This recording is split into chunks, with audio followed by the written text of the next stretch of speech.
RPA Trucking and Survival. So I want to get into a motorcycle death that I came across this past Friday, and it's been on my mind.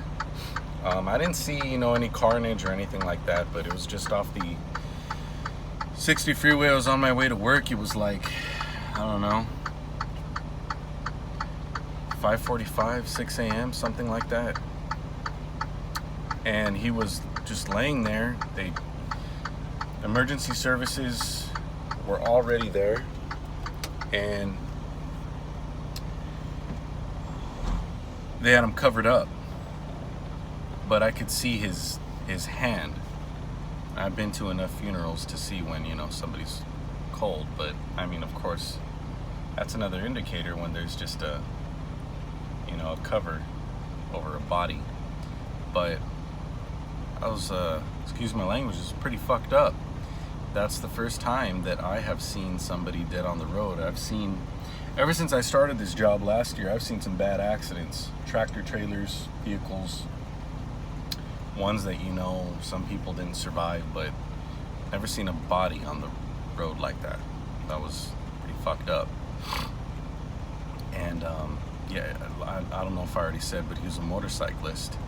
The bike was pretty messed up, and he was in the second lane from the left, if I remember right. And you guys, if you're out there speeding and being a douchebag, you really need to slow down, because this is real life. I mean, you only get one chance, and that's it. There's no do-overs. When it comes to these vehicles, I encourage all of you parents, stress to your children how important it is. Get yourselves the training. Look up Smith system, okay? Because if everybody followed this system, practiced all the 5 keys of the Smith system, there would probably be no more deaths on the road. There probably, in school they say there would be no accidents. I think, just because we're humans fuck up and we have accidents. No appointment, okay, whether you're a trucker or a accountant or a grocery store essential service employee, or an engineer, whatever you might be doing, police officer, whatever. You're late to work, big deal. Take the tardy, take the late, whatever. It's better to be written up than to kill somebody because of your selfishness. You're being selfish. When I was a kid, I was a douchebag in my car. I can admit that. Becoming a truck driver really, really opened up my eyes to, look, you guys, we, as human beings, we weren't made to travel at 60 plus, even 40, 30 plus miles an hour. Our brains just aren't made to handle all the information that comes at you at that speed. You can only really take 1 or 2 things at a time as far as visual information. You know what I'm saying? By the time you see something, most likely it's gonna be too late. How many times do you go down the road and you're like, oh shit, I didn't see that. I was close.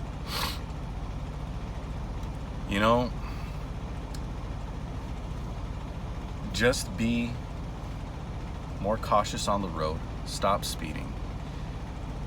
The Hellcat, badass car, man. Badass car. You know what? Driving is a privilege, all right? Our Second Amendment, that's a right. There's a difference between a right and a privilege. We should be treating vehicles the way we treat guns. Vehicles like the Hellcat have no business. Okay, I don't give a shit how rich you are. If you're young and you haven't had proper training in a vehicle, you should not be able to buy that vehicle. I don't give a fuck what you think. that's my opinion, and I see that as truth, and there are a lot of other truck drivers, professional drivers, who agree with me on that. You shouldn't be able to buy a vehicle over a certain number of horsepower unless you've had proper training and you are a certain age. Now, all that information, all those details are up for discussion. Comment down below your opinion, what you think about that. Because, hey man, a vehicle is just as dangerous as a loaded gun. In fact, there are far more vehicle deaths than gun deaths. Far more. Far more than coronavirus deaths, flu deaths, you name it.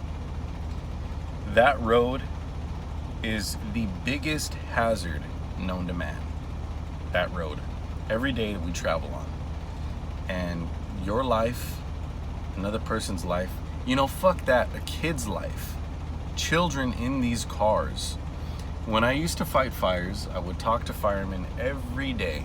You know what, man? I tell them I always ask them, what is the hardest part about being a city fireman? I was a wildland fireman. What's the hardest part about it?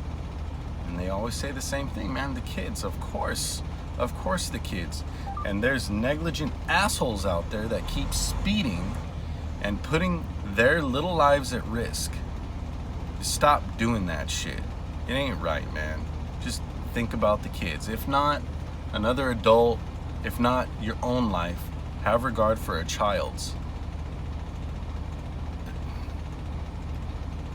Come on, man, you've seen photos. All right, just picture a kid like that.